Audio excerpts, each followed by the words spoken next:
Every ending is a beautiful neon requiem, a glowing tribute to the journey we have shared and the lessons we've learned. Join us as we close this chapter with style and prepare for the next big revelation. Subscribe today and witness the beauty of a perfect cinematic resolution. My name is Robert Caldwell, and I am 67 years old. I was in the garage that Tuesday afternoon, sanding down the edges of a cabinet door I'd been meaning to refinish for 3 weeks, when my phone lit up on the workbench beside me. A text message from Dennis Whitaker, my accountant of 22 years. Dennis does not text. In 22 years, the man has never once sent me a text message. He calls, always, in that measured voice of his, the one that sounds like it was designed in a laboratory to convey calm. So, when I picked up my phone and saw his name on the screen, I already knew something was wrong before I read a single word. The message was 4 words long. Call me right now. I put down the sandpaper. My hands were dusty, and I wiped them on my jeans without thinking about it. I dialed his number, and he picked up before the first ring had even finished. Robert. His voice was not calm. Are you at home? Are you alone? I'm in my garage. What's going on, Dennis? I received a formal request this morning from an attorney named Philip Crane, out of Columbus. He's representing your son, Thomas. Robert, he's petitioned for access to your complete financial records. All of them. Bank accounts, investment portfolio, the retirement funds, the property deed. He paused. They're building a case to have you declared financially incompetent. Thomas is filing for guardianship over your estate.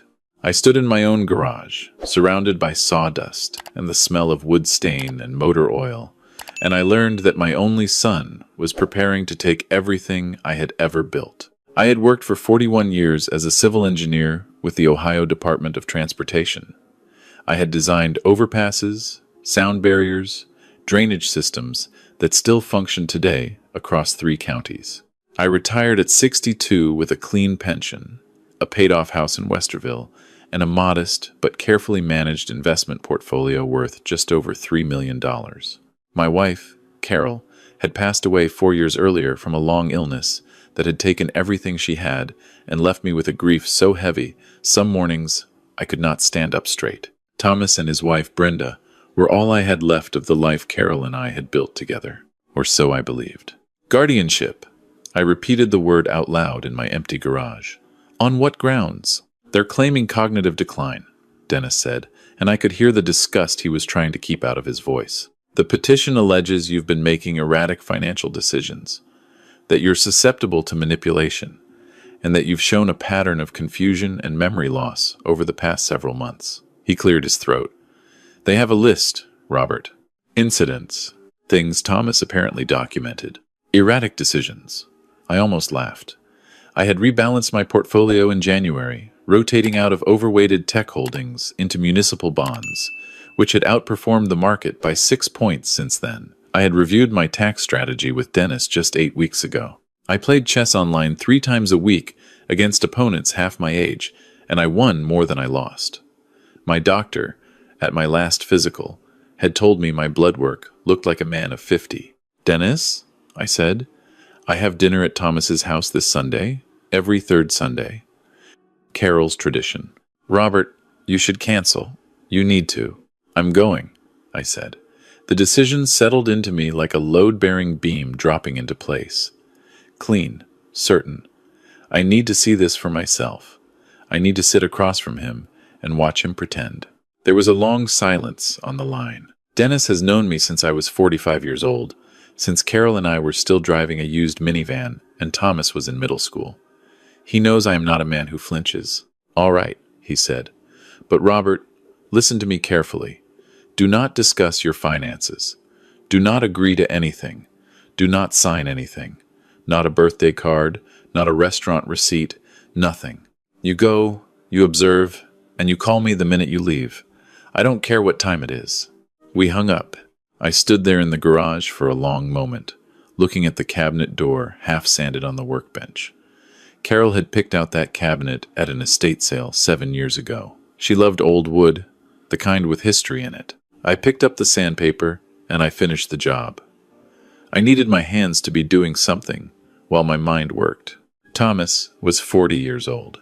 He had his mother's dark eyes and my stubbornness, and somewhere along the way, he had also picked up his wife Brenda's talent for arithmetic when it came to other people's money. He had tried 3 businesses in 12 years. A gym franchise that folded after 2 years, a commercial cleaning company that never turned a profit, and most recently, an upscale burger restaurant in the Short North neighborhood in Columbus that had been hemorrhaging money since the day it opened. A fact I had been aware of because I had co-signed the initial lease, something I had done over Carol's explicit objection. A memory that now sat in my chest like a stone. Brenda was the one who had pushed each venture. Brenda, with her real estate license she rarely used. Her taste for things just slightly beyond what they could actually afford. Her habit of referring to my retirement accounts as the family's security, as though my 41 years of labor belonged to a committee. I drove to their house that Sunday with a bottle of grocery store wine I had picked up at a gas station. I had been planning to bring a good Merlot from the case in my basement. I put the good Merlot back. Their house was in a suburb north of Columbus, a 4-bedroom colonial they had stretched to buy 6 years ago, a house I had quietly helped them furnish when Thomas told me they were a little short after closing. The driveway was freshly sealed. There was a new SUV parked in front of the garage that I did not recognize. Thomas answered the door with a smile that was 2 degrees too wide. "Dad, hey, you made it. We were starting to think maybe you forgot." "I never forget Sunday dinner," I said, handing him the wine. He looked at the label and said nothing, but I saw something flicker behind his eyes. Brenda came out of the kitchen wearing an apron she clearly had not been cooking in. She hugged me with both arms, the kind of hug that lasts just a half second too long, the kind that is gathering information. "You look tired, Robert," she said, pulling back to look at my face with an expression of careful concern. "Are you sleeping okay?" "I slept 9 hours last night," I said pleasantly. "Where's Emma?" My granddaughter Emma was 14. She appeared at the top of the stairs with her phone in her hand, gave me a wave, and disappeared back into her room. I watched the space where she had been for just a moment. Dinner was a production. Thomas talked about the restaurant, the foot traffic, the concept, a stream of optimistic language that meant nothing. Brenda kept refilling my water glass and asking me twice whether I wanted more bread, once after I had already answered. I ate everything on my plate, and I watched them the way I used to watch a new construction site, looking for where the structure was under stress, looking for where things were not quite level. Then, over dessert, Thomas put his fork down and folded his hands on the table. "Dad," he said, "we've been talking, Brenda and I, about you. Is that right? We worry about you in that house alone." Brenda's voice had shifted into something softer and slower, the cadence people use with the elderly and with small children. "It's a big house, Robert, a lot to manage. It's a 2-story colonial on a 1/4 acre. I managed larger job sites with my eyes closed."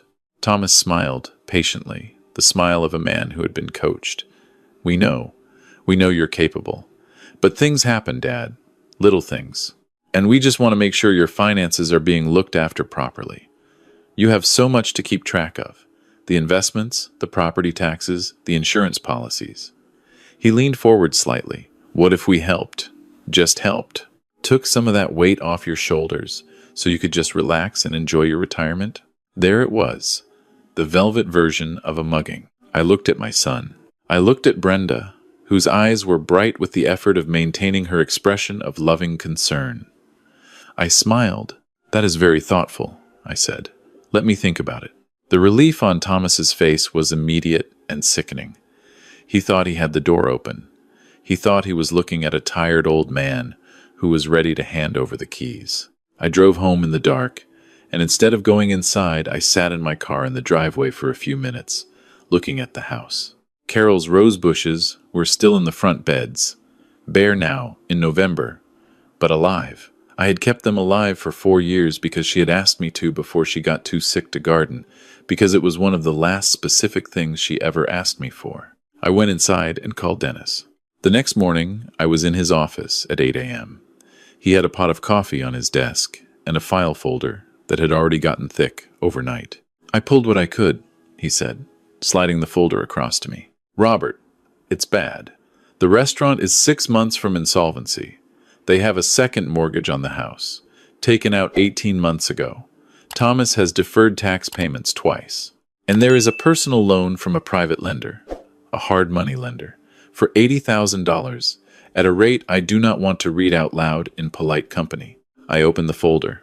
The numbers were not surprising. They were just final. How much do they need? I asked. Dennis hesitated. To stay solvent through next year? A minimum of $400,000. To actually fix the underlying problems? He paused. Robert, they can't fix the underlying problems. The restaurant concept is bad, the location was overpriced, and the personal debt is structural. The only thing that saves them is a very large infusion of cash, or a very large liquidation of assets. And the only large liquid asset in Thomas's orbit is me, I said. Your estate, Dennis said carefully. Yes. I sat with that for a moment. My coffee was hot, and I drank it, and thought about the fact that Thomas had never once asked me for my advice on any of his 3 businesses. He had asked me for money, yes, but never for the thing that might have actually helped him, which was 22 years of watching projects succeed or fail based on planning and honest assessment of load-bearing capacity. They have a psychiatrist, Dennis said, named in the filing, a Dr. Gerald Foss. He has a history of testifying in contested guardianship cases. He always reaches the same conclusion. I thought about that on the drive home. A hired expert. A man paid to find what he was paid to find. I had dealt with that species on construction projects. The inspector who approved what he was encouraged to approve. The assessor who found the value the developer needed. I knew how to handle that particular structural flaw. But first I needed to build my defense, and I needed it documented, and I needed it to begin before Dr. Gerald Foss ever laid eyes on me. I called Dennis from my car. I need a name, I said. The best independent geriatric neurologist in Central Ohio. Someone with credentials that cannot be argued with. Someone who does not need the work. He called me back in 40 minutes with a name. Dr. Helen Marsh had been the director of the Cognitive Health Division at Ohio State's Wexner Medical Center for 16 years. She testified as an expert witness roughly twice a year, by her own choice, in cases where she believed the court needed accurate information. She did not take private referrals from attorneys. She had a 3-month waiting list. Dennis had a colleague who had once done a significant favor for her department head. We got an appointment for Thursday. That same afternoon, I went to a professional electronics supply house and spent 2 hours with a very knowledgeable young man who did not ask unnecessary questions. I came home with 3 cameras the size of shirt buttons, 3 audio capture units, and a small encrypted server that would upload continuously to a cloud account only I and Dennis had access to. I am a civil engineer. I read the installation manuals completely before I began. I spent 4 hours placing them precisely. 1 in the living room, tucked into the frame of Carol's bookshelf, aimed at the armchair Thomas always chose when he visited. 1 in my home office, positioned behind a shelf of engineering reference books, covering my desk and the chair across from it. 1 in the entryway, high in the corner shadow, above the coat rack, giving a full view of anyone coming or going. I ran tests until the audio was clear enough to hear the second hand of the clock on the mantel. Then I called Thomas. Tom. I let a small hesitation into my voice, just a beat of manufactured uncertainty. I've been thinking about what you said Sunday, about the help with the finances. Yeah? His voice lifted immediately. I think maybe you're right. I've been getting confused about a few things lately. The bank website, those online portals. I find it harder to keep track. I paused. Maybe it would be good to have someone else looking at it. Dad? Yes. Absolutely. That's all we want. He was working hard to sound casual. Maybe Brenda and I could come over this week? Just to go over some things. See what we're dealing with. That would be nice, I said. How's Thursday evening? Thursday morning, I sat across from Dr. Helen Marsh for 3.5 hours. She was in her mid-60s, with the direct and unhurried manner of someone who has spent a career listening carefully before she speaks. She did not smile unnecessarily. She told me at the outset that her findings would reflect exactly what she observed, favorable or otherwise, and I told her that was precisely why I was there. She tested my verbal recall, my spatial reasoning, my working memory, my abstract processing, and my orientation. She asked me to count backward from 100 by sevens, to recall a list of 6 words after a 20-minute interval, to identify patterns in sequences, to explain the logic behind recent decisions I had made in my financial portfolio. She administered the standard cognitive assessment tools and several that were not standard. At the end, she set down her pen and looked at me across the desk. "Mr. Caldwell," she said, "I've been doing this for a long time. In my clinical opinion, your cognitive function is not only normal for your age, it is significantly above average. Your processing speed, your executive function, your recall, these are the scores of a man who has been using his mind rigorously and consistently for decades." She glanced at her notes. "You answered the word recall perfectly. You performed the serial subtraction without error. The pattern recognition was in the 94th percentile." She paused. "I will have a full notarized report on your accountant's desk by tomorrow afternoon. It will state, without qualification, that you are cognitively competent and that there is no clinical basis whatsoever for any finding to the contrary." "Thank you, doctor," I said. "Don't thank me," she said, standing to indicate the appointment was concluded. "I'm simply documenting what is true. That should not require gratitude." She looked at me directly. "I'm also going to note in the report that you are operating under significant emotional and legal duress, which is consistent with your presentation and which is entirely separate from any cognitive deficit, of which I found none." She picked up her file. "Whoever is being paid to say otherwise should find a different profession." Thomas and Brenda arrived Thursday evening at 6:30. The cameras were running. The server was uploading.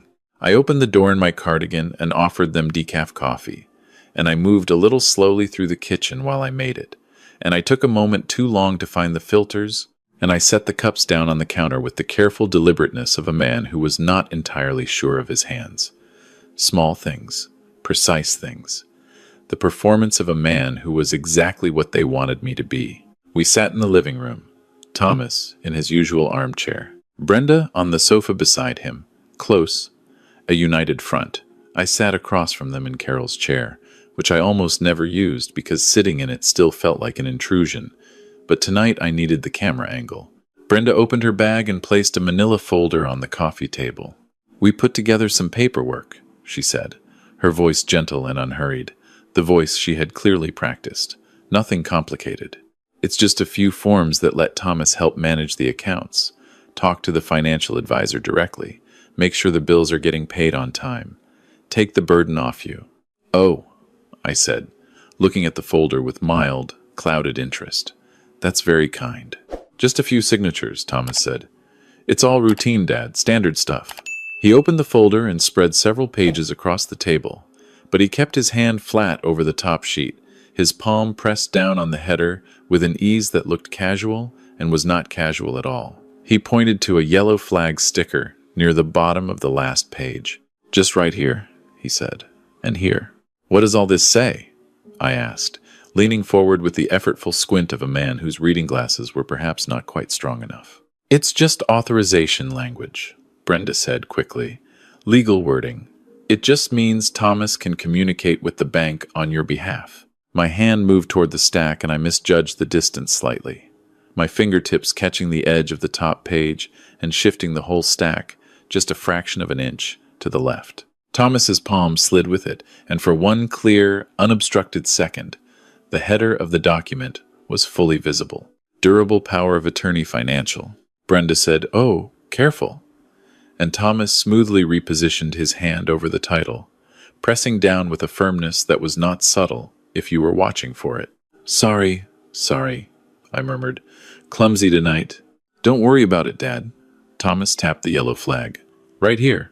I signed with the careful, slightly labored signature of a man whose hands weren't entirely steady, A signature that was close to mine, but not mine. The signature of the person they had decided I was. Thomas picked up the paper before the pen had left the page. The look that passed between him and Brenda was quick, but the camera on Carol's bookshelf caught every frame of it. They stayed another 40 minutes, talking about the restaurant, about Emma's school, about nothing. When they left, Brenda hugged me at the door and told me I looked tired and that I should rest. "I will," I said.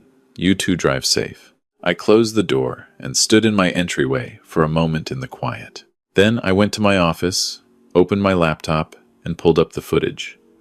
I watched Thomas's hand on that document. I watched Brenda's expression when the paper shifted. I watched the header appear and disappear beneath his palm.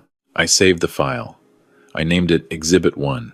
4 days later, Thomas called to tell me that a friend of his, a doctor, Gerald Foss, happened to specialize in senior wellness and cognitive health, and that he'd offered to stop by for a casual visit, just a conversation, just to make sure I was doing well. I said that sounded just fine.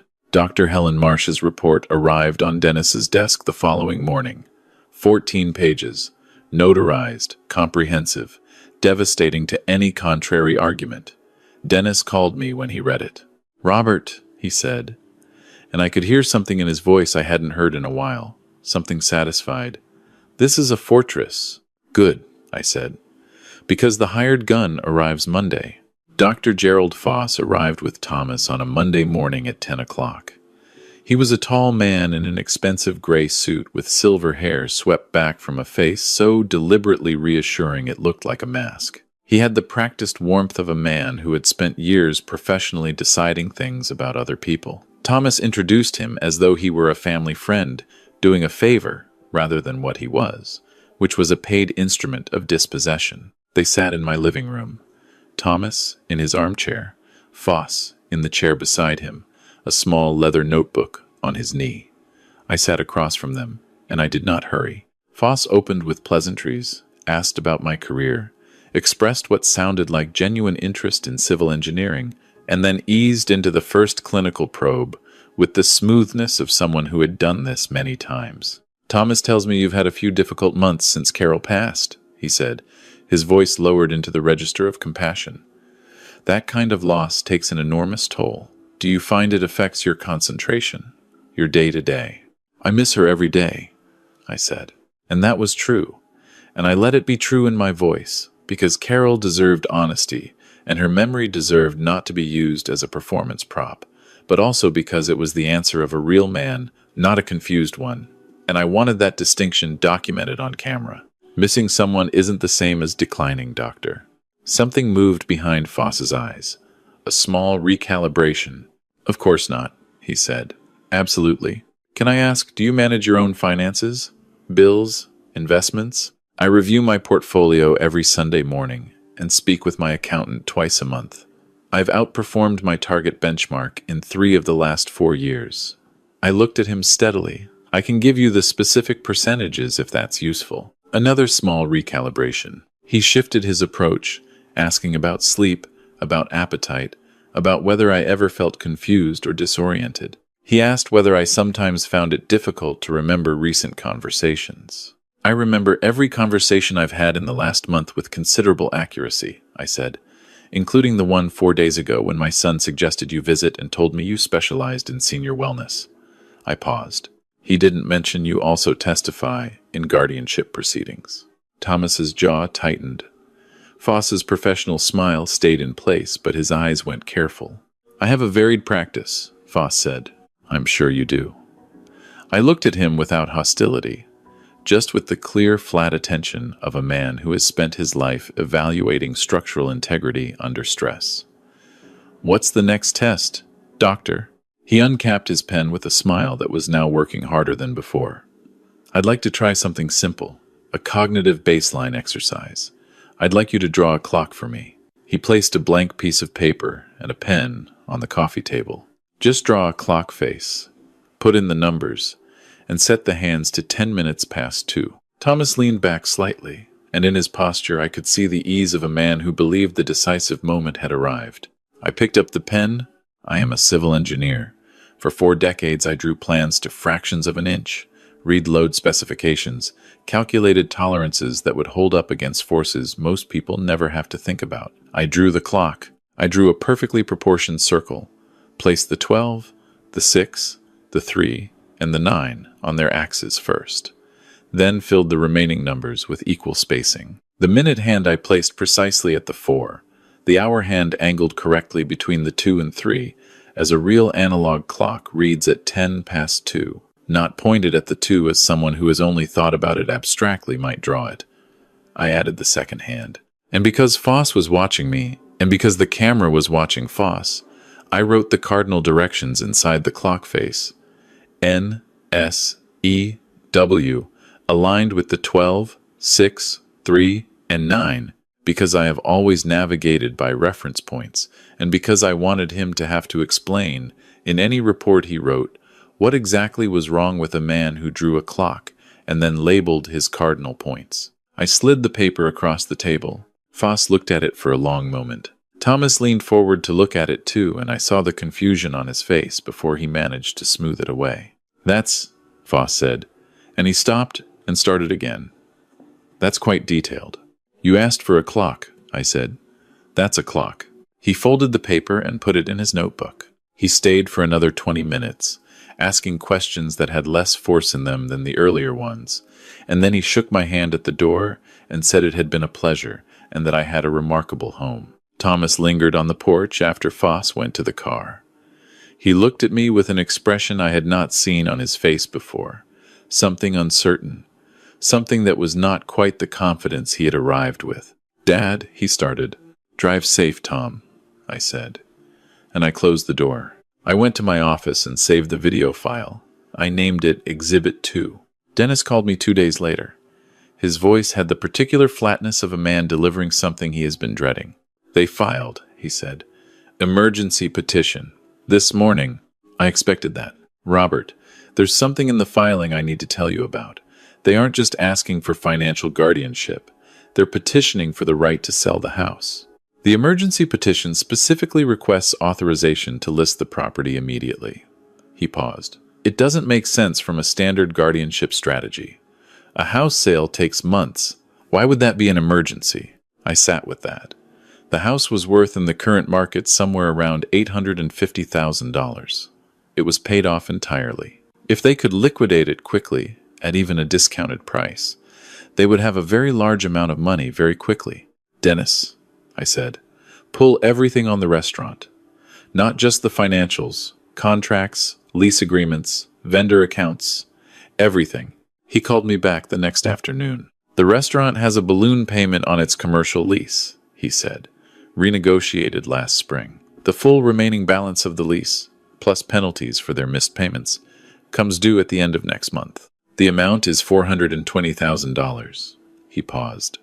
"Robert, the landlord has already filed a default notice. If Thomas doesn't produce that money in 31 days, he loses the restaurant, the equipment, everything he's put into it, and he likely faces personal liability on the personal guarantee he signed on the lease. It would be public, it would be in the business filings, and it would almost certainly trigger the hard money lender calling in the personal loan as well. $420,000, almost exactly half the value of my house, in a quick sale. That was the why. They were not trying to manage my estate. They were trying to convert my home into a cashier's check before the month ran out. I sat in my garage that evening, not working on anything, just sitting with my hand on the surface of the workbench. Carol had helped me build in the first year we moved in, a Saturday project that had taken 3 weekends and become one of our better memories. I thought about what I was going to do. The hearing was in 8 days. I started going through files. Dennis had asked me to compile records, tax returns, medical reports, financial statements, to present a documented portrait of a competent man. I worked through the filing cabinet in my office, methodically, the way I approached any project, oldest to newest, nothing skipped. Late on the second evening, I reached the bottom drawer, which I had not opened in 4 years. It contained things from Carol's last year, files she had organized herself during the months when she still had the energy for that kind of work. Insurance documents, the arrangement paperwork for her memorial, some personal correspondence. And at the very back of the drawer, behind a folder labeled simply Personal, a plain white business-size envelope with my name on it in Carol's handwriting. Not Robert. Not Dad, which she sometimes called me as a joke. Just Robert, in the careful, deliberate script she used when she meant something precisely. I did not open it that night. I sat at my desk for a long time, with it in my hands. Carol had been methodical and unsentimental in the most loving way of anyone I had ever known. She did not leave things in drawers by accident. I opened it the next morning, at the kitchen table, with coffee, because that was where we had always had our important conversations. Inside was a letter, 2 pages, and behind the letter, a document on legal bond paper. The letter was dated 3 years and 4 months ago, 7 months after her diagnosis, 5 months before she died. Robert, it began, if you are reading this, I am gone, and you found this because you are thorough and because you always finish the job. I have been counting on both of those things. I am writing this because there is something I have done that I should tell you about, and something I need you to understand, and I want to say it clearly while I still can. You are the most competent person I have ever known. You have managed, with patience and with love, every significant challenge of our life together. But there is one thing your competence has never been able to help with, and that is seeing Thomas clearly. You love him the way you loved him when he was 7 years old, and that love is real, and I do not ask you to stop it. But I have watched him for 40 years, Robert, and I have watched Brenda for 14 of those years, and I need you to know what I saw. Thomas is not malicious, but he is weak in the specific way that becomes dangerous when there is money involved and a wife who is willing to be his ambition for him. Brenda has been looking at your account since the day she married him. She has never once looked at me without calculating what I was worth. I had a conversation with Thomas 6 weeks ago while you were at your retirement board meeting. He did not know I was recording it. There was a recorder in my cardigan pocket, the small one I used for appointment notes when I could no longer hold a pen for long. He asked me, directly, what would happen to the house and the portfolio when I was gone. He did not ask how I was feeling. He asked what would happen to the assets. I am enclosing a copy of that recording on the small drive taped inside the back of this envelope. You will find it. But more important than the recording is the document behind this letter. I have spent the last 3 months, on the days when I felt well enough to sit up, working with an attorney in Granville. Her name is Patricia Howell. She is an estate attorney, and she used to be a family court judge, and she is the most formidable person I have met since your mother. I told her everything, about Thomas, about Brenda, about the businesses, about my fears. She helped me build something. The document behind this letter is a revocable living trust I created in my own name. During my lifetime, I was the trustee. Upon my death, the trust became irrevocable. I transferred into it everything that was jointly held between us, using the authority I had as co-owner. The house, my half of the investment accounts, the retirement funds I managed. All of it. You are the lifetime beneficiary, Robert. You live in the house. You receive all the income from the portfolio. Nothing changes for you in daily life. But you do not own the principal. The trust does. You cannot sell the house, and neither can any court that is trying to manage your affairs, because the house is not yours to sell. It belongs to the trust. The trustee is not you, and it is not an attorney Thomas knows about. The trustee is Diane. I felt everything stop. Diane, Carol's younger sister, a retired school principal from Dayton, a woman with 3 grown children, a vegetable garden, and a reputation for being the most organized person in any room she entered. A woman Brenda had once described, within my hearing, as nice but sort of relentlessly boring. A woman Thomas had not included on the list of people to contact when we were setting up for Carol's memorial.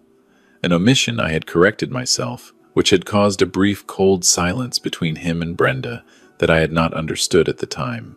Carol had understood it.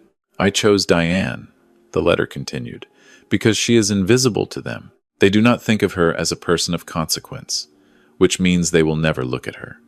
She is also incorruptible, which you already know, and she agreed without hesitating when I called her. She has been managing the trust for the past 3 months while I still could oversee it, and she is ready. There is a clause, Robert, in Section 4 of the trust document. Read it carefully. If any named contingent beneficiary, and Thomas is listed by name, shall initiate any legal proceeding, including a guardianship or conservatorship petition, against the lifetime beneficiary, that person's interest in the trust is permanently extinguished. They are treated as having predeceased the grantor. They receive nothing. By filing that petition, Thomas will have already lost. I am so sorry for the secret. In 41 years, I kept only one thing from you, and it was this. And I kept it because it only works if you genuinely did not know. A man who was truly protected needed to be truly unaware. I love you more than I can put in a letter, and I have put a great deal in this letter. Finish the cabinet in the garage. You've been meaning to get to it for 3 weeks. Carol. I sat at the kitchen table for a long time. The coffee went cold. Outside, the November light was flat and gray, and the rose bushes in the front bed were bare sticks against the pale ground, and I could not see them clearly for a while. The hearing was in 4 days. I called Dennis. The courtroom in the Franklin County Common Pleas Court was a long, high-ceilinged room with fluorescent lighting that made everything look slightly washed out. I sat at the respondent's table with Dennis, who had expanded considerably beyond his role as my accountant in the past 10 days, and was now, effectively, my strategic coordinator. He had brought in a litigator named James Brandt, a compact, unhurried man who had the pleasant demeanor of someone who had won enough times that he no longer needed to look like he was trying. Thomas sat at the petitioner's table with his attorney, a man named Garrett who had a good suit and an organized file and no apparent awareness of what was coming. Brenda was in the gallery behind them, in dark clothes, her expression composed into something she had probably practiced in a mirror. When I came in, she did not look at me. Thomas looked at me. For just a moment before he arranged his expression, I saw something in his face that was not confidence. It was the look of a man who has committed to a direction and is no longer certain the road continues.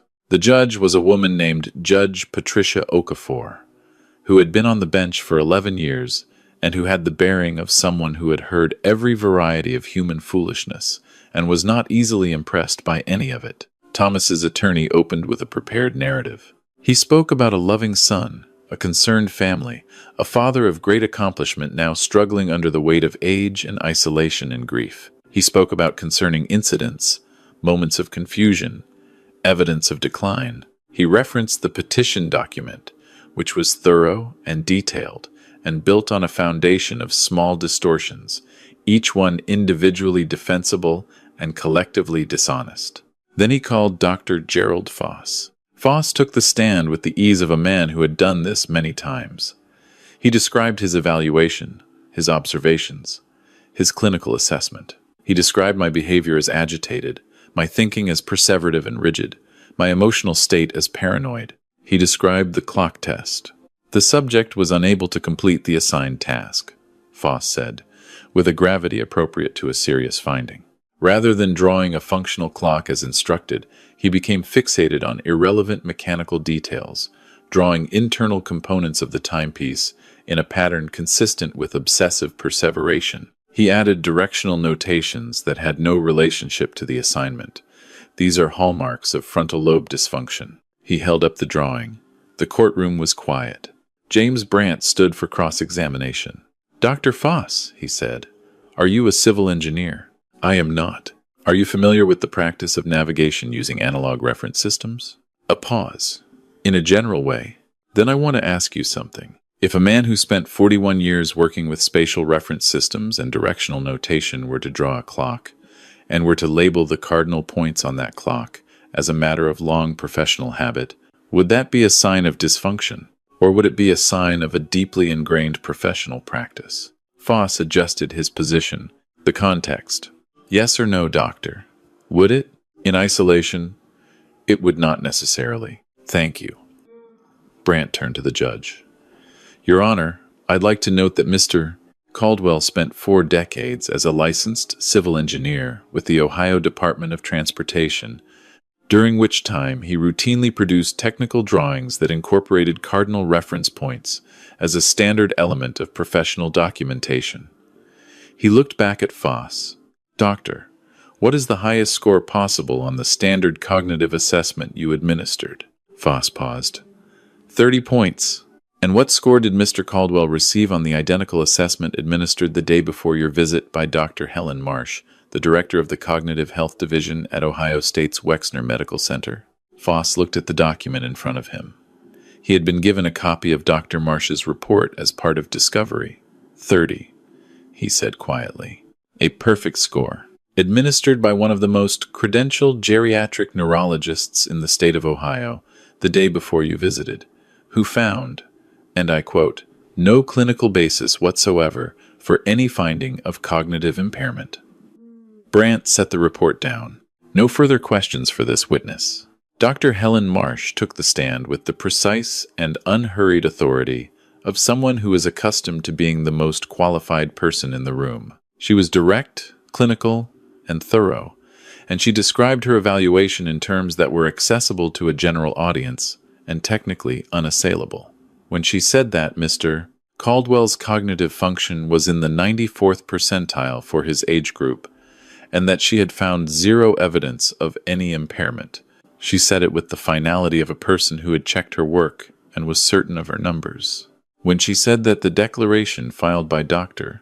Gerald Foss represented a clinical finding she found professionally indefensible, she said it in the same tone she might use to describe a structural calculation that did not add up. Matter of fact, accurate. Then James Brandt said, "Your Honor, we have one final piece of evidence. The respondent's Exhibit 1. Garrett, Thomas's attorney, was on his feet. Objection, two-party consent. Ohio is a one-party consent state," Brandt said pleasantly. "Mr. Caldwell was a party to the conversation. He consented. The recording is entirely lawful. Additionally, Your Honor, the footage documents the commission of a felony, specifically the fraudulent procurement of a power of attorney through active misrepresentation to an elderly person. Ohio Revised Code 2000, 913.02. There is no privacy interest in the commission of a crime." Judge Okafor looked at Garrett for a moment. "Overruled. Continue." The monitor at the front of the courtroom showed my living room. It showed Thomas in the armchair and Brenda on the sofa and me in Carol's chair, and it showed the folder on the coffee table and Thomas's hand pressed flat against the top document. The audio was clear. Brenda's voice explaining routine authorization language. Simple forms, nothing complicated. Thomas pointing to the signature line. It showed the moment my hand caught the edge of the stack and the paper shifted. It showed the document header, unobstructed and unmistakable, for exactly 3 seconds. Durable power of attorney financial. It showed Thomas's palm slamming back down over the title. It showed me signing. There was no sound in the courtroom except the footage. When it ended, Judge Okafor set down her pen. She looked at Thomas for a long moment, and then she looked at Garrett, who had the appearance of a man reviewing every decision that had brought him to this room. "The petition," she said, "is denied and dismissed with prejudice. It cannot be refiled." She picked up the copy of the fraudulent power of attorney that had been entered into the record. "What I have witnessed in this courtroom today is not a family acting in good faith out of concern for a vulnerable parent. What I have witnessed is a coordinated attempt to defraud an elderly man of his estate through false documentation, manipulated evidence, and paid expert testimony." She looked at Garrett.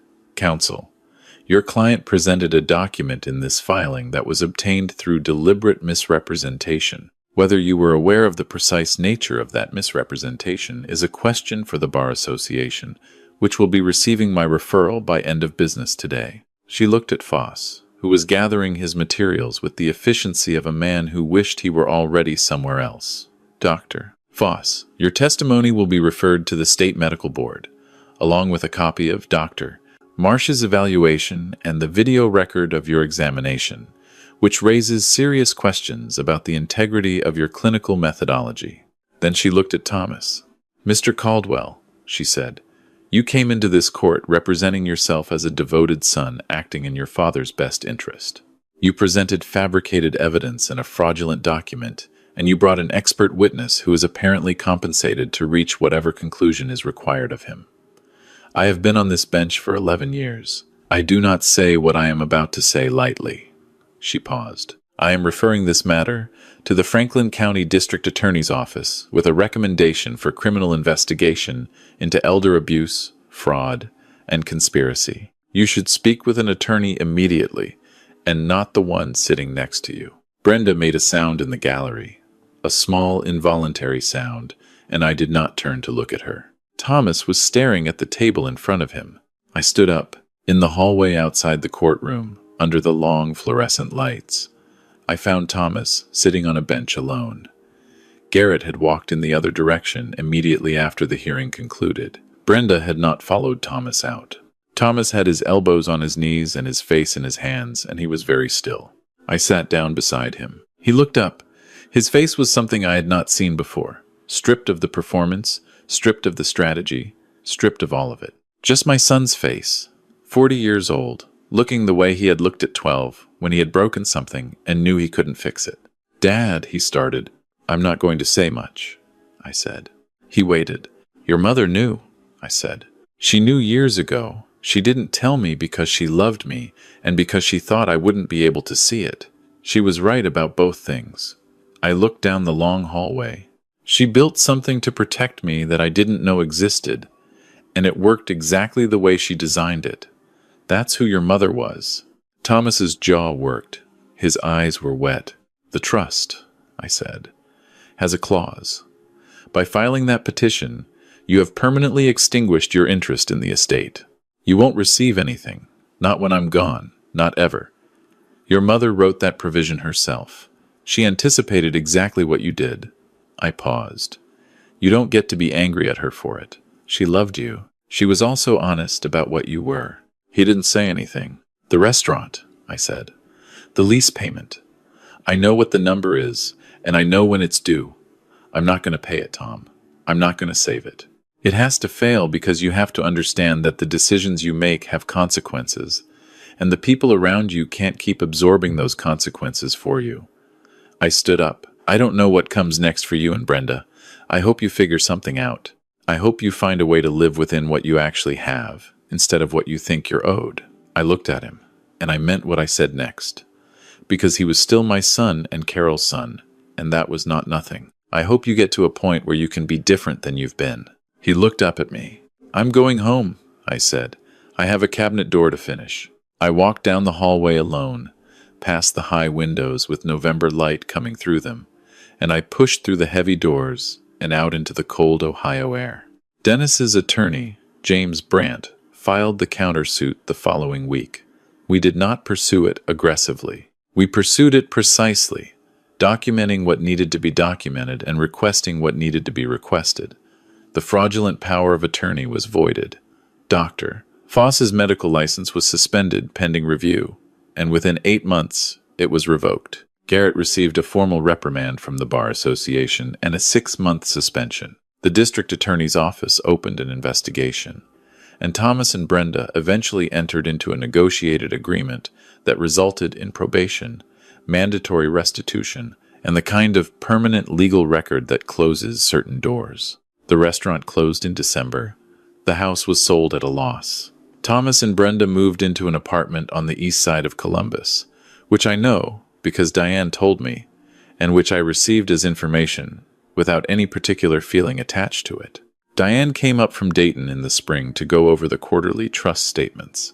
She is exactly what Carol said she was, meticulous and good and quietly formidable, and she sat at my kitchen table in the same chair Carol always used and went through the documents with the focused attention of someone who takes the responsibility seriously. When we were finished, she closed the folder and looked at me. She recorded a message, Diane said. Carol, on a small digital recorder. She left it with the trust documents in my keeping, with instructions that I should give it to you after the first time you and I met as trustee and beneficiary. She set the recorder on the table between us. I picked it up after Diane had said her goodbyes and driven back to Dayton, I sat in my garage at the workbench, with the finished cabinet door mounted back on its hinges where it belonged, and I listened to my wife's voice for the first time in 4 years. She spoke for about 3 minutes. She told me she was sorry for the secret and proud of me for finishing the cabinet and glad I had found the letter, and that she had always believed I was the most capable person she had ever known, which was why she had trusted me to handle this, and which was why she had known I would be all right. She told me to call her sister more often. She told me she loved me. I sat there in the quiet of my garage for a while after it ended. Then I went inside, made coffee, and sat at the kitchen table in my own house, which belongs to a trust, which belongs to the love and foresight of a woman who knew exactly what she was doing, and I was, for the first time in a long time, simply at peace. I am Robert Caldwell. I am 68 years old now. I built things meant to last, and it turns out, so did my wife. The most important structure either of us ever built was the one she assembled quietly, alone. In the last year of her life, the one designed not to hold up a bridge or a roadway, but to hold me up. It has held. I expect it will continue to hold for as long as I need it to. That is more than enough.